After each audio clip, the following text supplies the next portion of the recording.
দেশ গঠনে সেনাবাহিনীর কোর অব ইঞ্জিনিয়ার্সের প্রশংসনীয় ভূমিকা অব্যাহত থাকবে বলে মন্তব্য করেছেন সেনাবাহিনী প্রধান জেনারেল ওয়াকারুজ্জামান। বলেন, সততা, সত্যনিষ্ঠা ও কর্তব্যবোধে ব্রতী হয়ে উন্নয়নমূলক কার্যক্রমের মাধ্যমে দেশ গঠনে কোর অব ইঞ্জিনিয়ার্সের প্রশংসনীয় ভূমিকা ভবিষ্যতে অব্যাহত থাকবে। রোববার সকালে সেনাবাহিনীর কোর অব ইঞ্জিনিয়ার্সের কর্নেল কমান্ড্যান্ট অভিষেক অনুষ্ঠান এবং বার্ষিক অধিনায়ক সম্মেলন 2025-এ প্রধান অতিথি হিসেবে যোগ দিয়ে এসব কথা বলেন তিনি।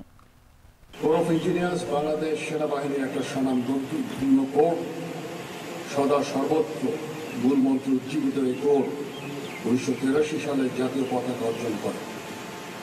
আমি মহান মুক্তিযুদ্ধে সর্বোচ্চ আত্মত্যাগকারী কোরের গর্ব শহীদ ক্যাপ্টেন বীরশ্রেষ্ঠ মহিউদ্দিন জাহাঙ্গীর সহ কোরের আরও 94 জন শহীদ বীর সেনানীদের বিনম্র শ্রদ্ধার সাথে স্মরণ করছি।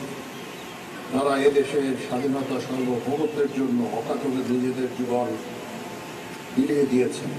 আমি এই সকল শহীদদের আত্মার মাগফিরাত কামনা করছি।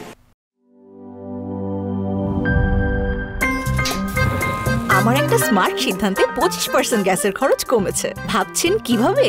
সাধারণ গ্যাস স্টোভ বদলে আমি এনেছি আরএফএল গ্যাস স্টোভ। এর সাইন্টিফিক নজল ও ব্রাস বার্নার ক্যাপ সমানভাবে তাপ ছড়িয়ে রান্না করে দ্রুত। তাই গ্যাসও বাঁচায় 25%, টাকাও বাঁচে 25%। আরএফএল গ্যাস স্টোভ নিরাপদ ও গ্যাস সাশ্রয়ী।